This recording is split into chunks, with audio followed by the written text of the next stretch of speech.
French poodle? No, those are sheep. We're saved. I don't trust you or the sheep. Don't you see, Harold? Wherever there's sheep, there's a farm. Wherever there's a farm, there's a farmer. And wherever there's a farmer, there's a farmer's daughter. Now you're getting me into trouble again. Come on. Let's walk. Don't run. You know, for a couple of guys on the lam, we're in pretty good company. We're poor little lambs who have lost our way.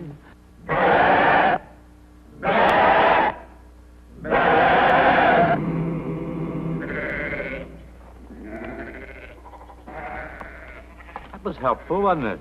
Fred Waring must have played through here. My cat. My cat had retractable claws. Her see-in-the-night eyes could pierce the darkness like infrared gun sights. Her rotary ears could swivel to precisely detect the source of even the faintest of sounds. Her teeth were sharp and pointed, and she had a sandpaper tongue. She was warm and soft, and she purred when I pet her. She liked to sit on my lap, and she would lick herself clean. When she died, I buried her myself in a hole that I dug out back by the shrubs. I cried many times in many odd places. I would be doing something routine and thoughtless when a memory of her would suddenly come to mind and tears would roll down my cheeks. When I was through mourning her, I adopted the first cat who came to my doorstep. She too had retractable claws and see-in-the-night eyes. Honey, you go get your coat, and I'll meet you out in the car. All right.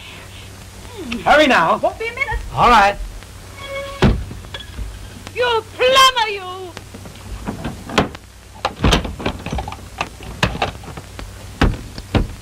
Open that door! I will not. I'm safe here.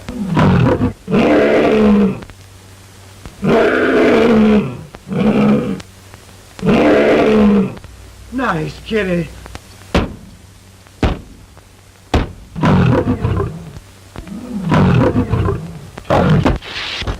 No.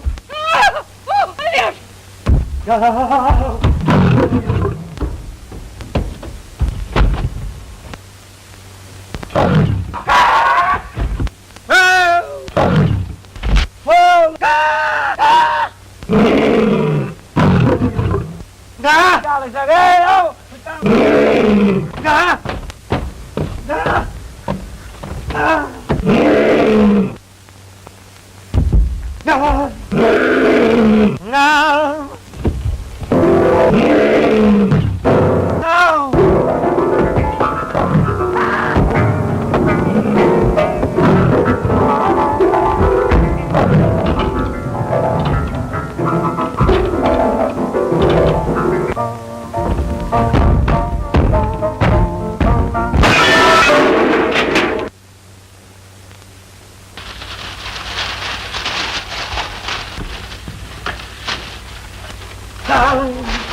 Quick up here! Follow that car!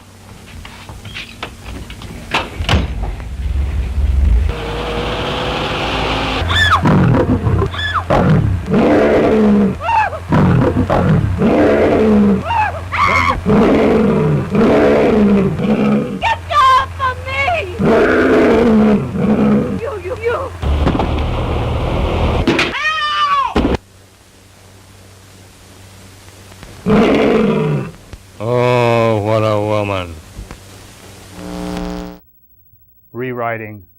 Bible.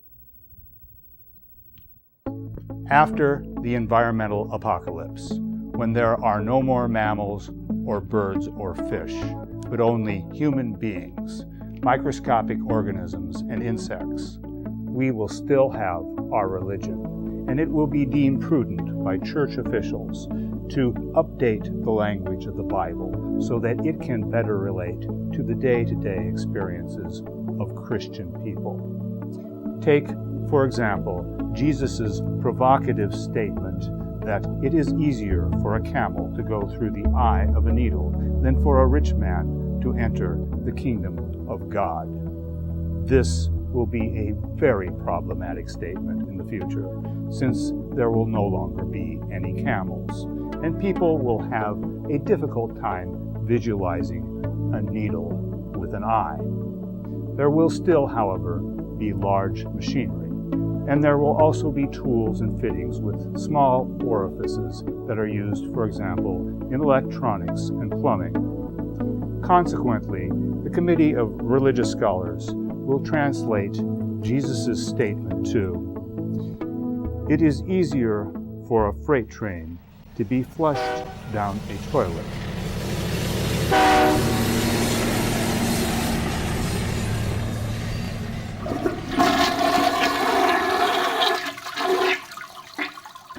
Than for a rich man to enter into the kingdom of God. Many people will object to this translation on the grounds that a toilet's drain is much larger than the eye of a needle.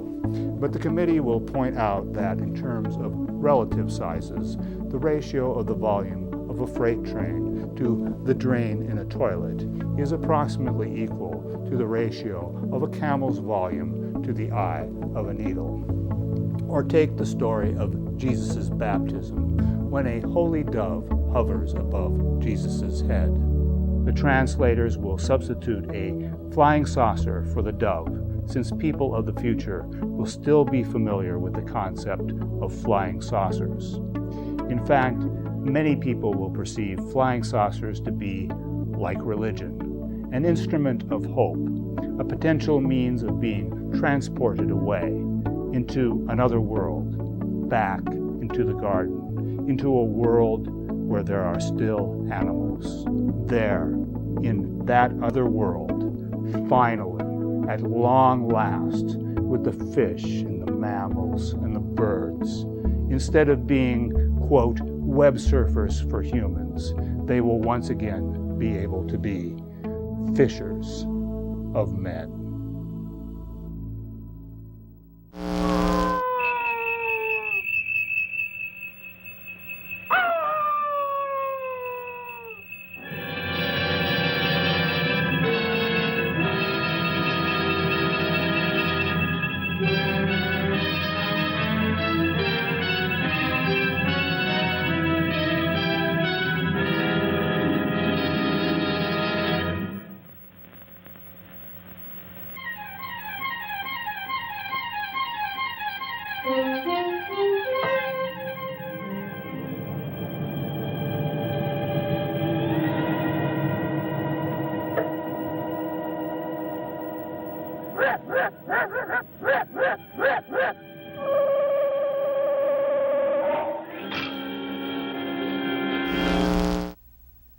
If I only had a tail.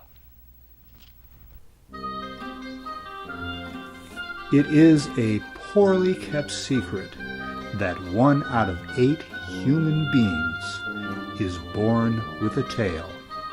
Some babies are born with curly, spring-shaped piggy tails, others with powerful kangaroo tails, still others with long, whisk-broom-ended lion tails.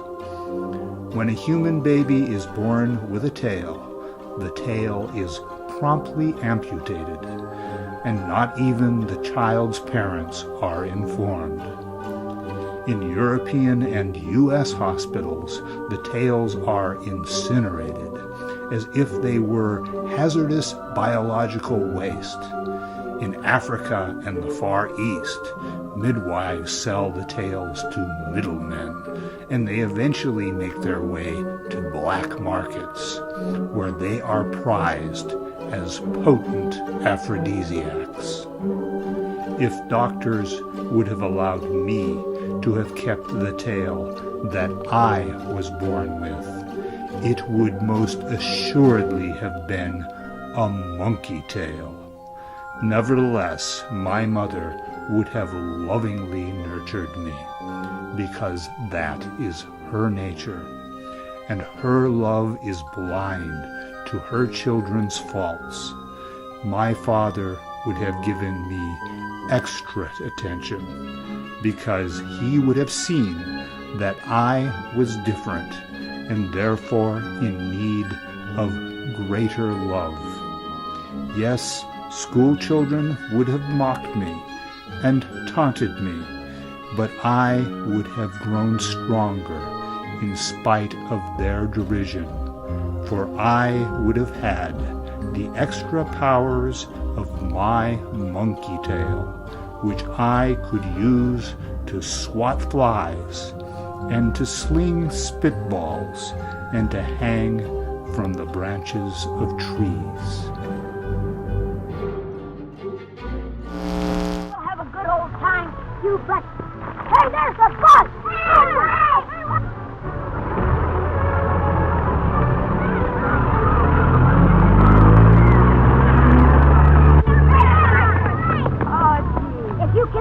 You'd have caught that bus. Yeah, and if you hadn't made us run so fast, we wouldn't have so long to wait for the next one. Come on, we'll walk.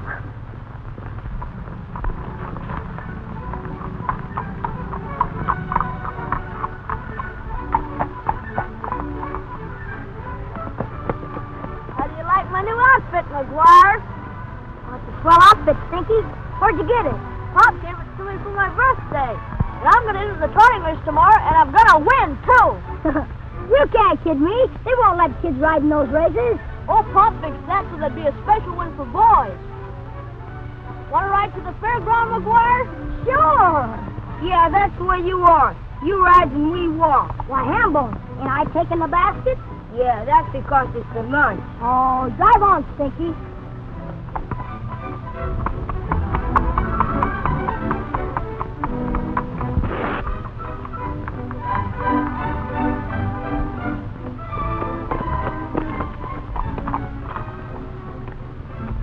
I'm gonna get me a horse and enter it in the race and win it myself. Oh, yeah? This horse is from Kentucky and can beat any plug you can get. Is you really gonna get a horse? I'm gonna try.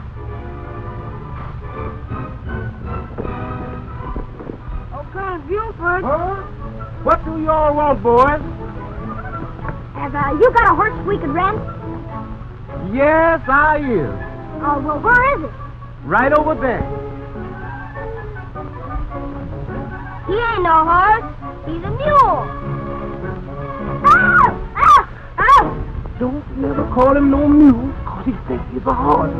And don't turn your back on him. Is he from Kentucky? He sure is. Gee, that's great. Can we enter him in the race tomorrow? We'll give you half the prize. You sure can. Now he'll take. Thanks, Colonel.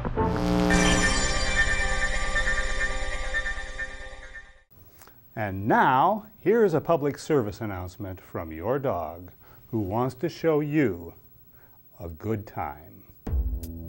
Spending too much time at the office? Tired of all the work? Of all the pecking away at the laptop? Like the job will never be done? Like it's all just the same old grind? Are you exhausted? Ready for a vacation? Maybe it's time you open your eyes. Look where you're at. Listen to the music. Express yourself. Speak your mind. The kingdom is yours. Your dog is waiting for you, wanting to go out and play, ready to show you a good time. Dogs stick their heads out of moving vehicles. They sniff the butts of other dogs. They smell bad when you get them wet. Even if you let them run wild, they run in packs. But even if you do not have money or status or prestige, your dog will still be your loyal friend, and he's always happy to show you a good time. Look at that.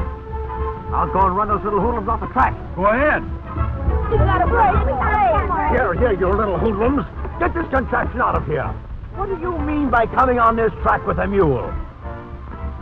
Ow!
Birds for sale.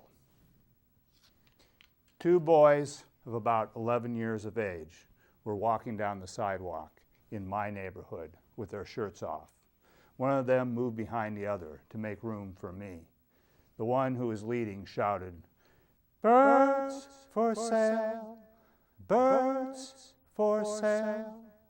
It was one of the last hot days of spring. "Birds for sale! Birds for sale!" he shouted. He carried a bird's nest in his right hand. As I passed them, I looked down into the nest and saw more than a half dozen lizard-like creatures, nearly featherless, flopped over one another as though exhausted. "They're dead," I said. "No, they're not," said the boy carrying the nest. "They're alive, see?" He put his hand into the nest and with a nudge of his index finger lifted one of them up by the rear end. The bird stretched its stubby wings and opened its beak and groped blindly for a non-existent worm. "You shouldn't have taken that nest," I said. "Their mother can take better care of them than you." "I've had them for 5 days," snapped the boy. "They eat worms." He dismissed me with a wave of the hand, then moved on. "Birds for sale," he shouted to the empty streets. "Birds for sale."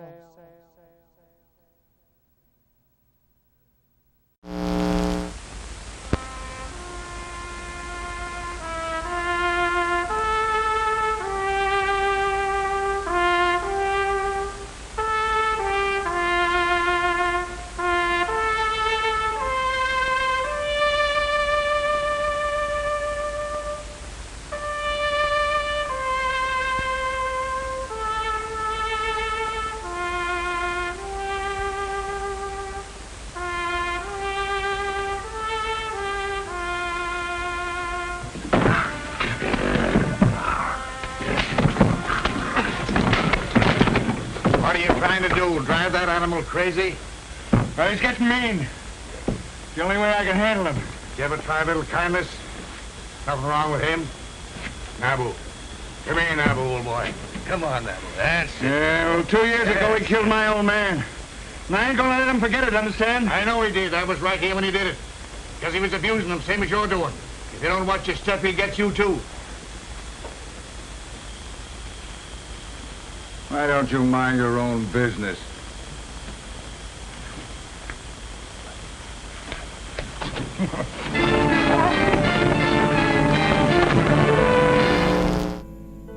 A not-so-old man battles Alzheimer's disease. the realization hit Anthony hard. It came to him after an incident in which he found himself in a place where he did not know where he was, or how he had gotten there, or how to return back home. In that dark courtyard, he saw a cat silhouetted against the moon, and he couldn't remember that the name of the animal was Cat. At first, he tried to deny the event's significance, but other incidents of memory loss hit back at him until he could deny their significance no longer. He had Alzheimer's disease, as had his father before him. He chose to fight against the disease by taking up a new hobby, digital photographic image manipulation, which marshaled his intellectual and imaginative resources toward the end of creating a photo album of composite photographs of events which never actually took place. He learned how to turn night skies into day skies, how to put dolphins into coffee cups, how to place onto his driveway expensive sports cars, and how to put younger women onto his knee. He took new photographs of himself and bought stock photo collections of sea creatures and of great architecture and of important events of the 20th century and beautiful women in beautiful clothes. In the last years of his life, when Alzheimer's disease had cruelly peeled away his recollections of nearly everything but his childhood, he would sit down with visitors, such as his daughter, and together they would look at his photo album. His daughter would read the captions under the photographs in the album and tell him what the pictures showed. Here is your friend Sheila with an umbrella in front of Big Ben, the Eiffel Tower, the Statue of Liberty, and the Great Pyramids. And here you are with Madonna sitting on your knee in front of the White House. I remember this, he would inevitably say when he came to a certain photograph.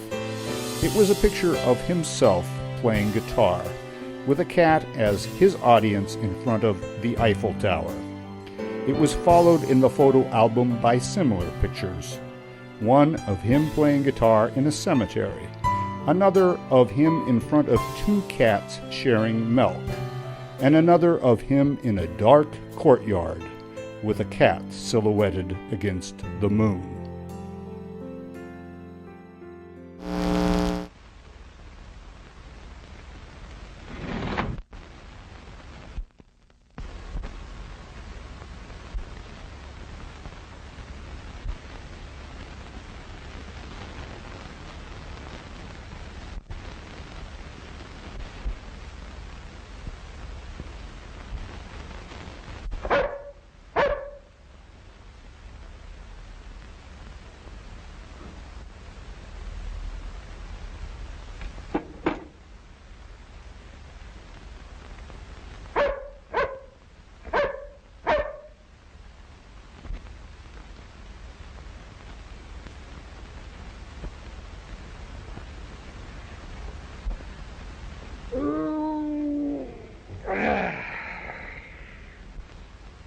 That's what I get for teaching you to tell time, you old slave driver. You know, you're worse than the city editor.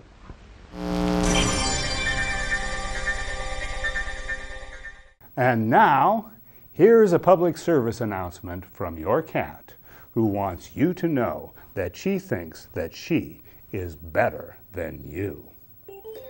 People who live in the desert founded monotheistic religions. People who live in the tropics worship a pantheon of deities. Cats believe that they are at the center of the universe. They believe in what their senses tell them. They also believe that people worship them, or they believe that people should worship them. But even if you don't worship your cat will still eat the food you give it, sleep on your furniture, sun itself in your window, and sit on your lap. Do not bring your cat to church. Do not feed it communion wafers or let it sit on prayer rugs. Rosary beads and prayer wheels are playthings to cats, and you should not trust your cats with them.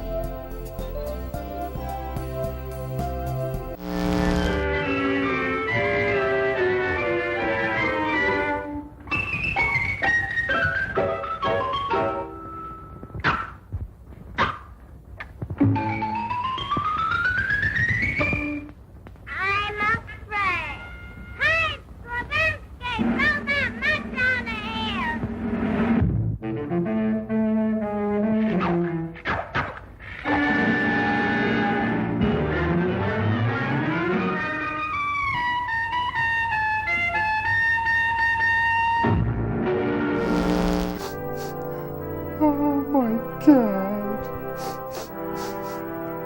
My cat. My cat. My cat. My cat. My cat.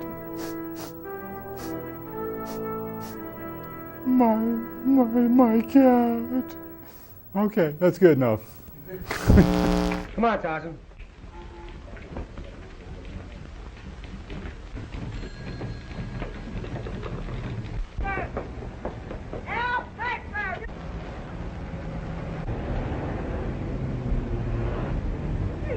Observation. The first requisite of a good citizen is to learn not to park your car by a hydrant. You, I didn't even see that fire plug. Maybe it wasn't there.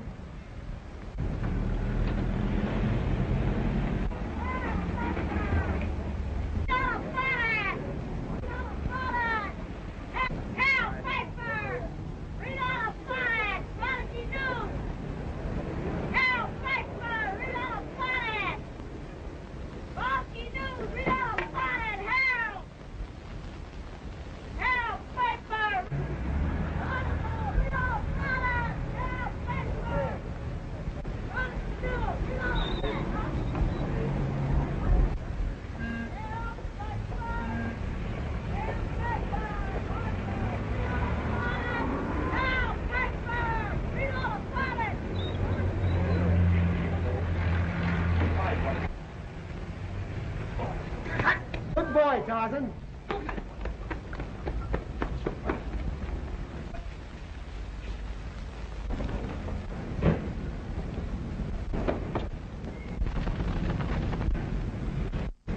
Come on, Bobby.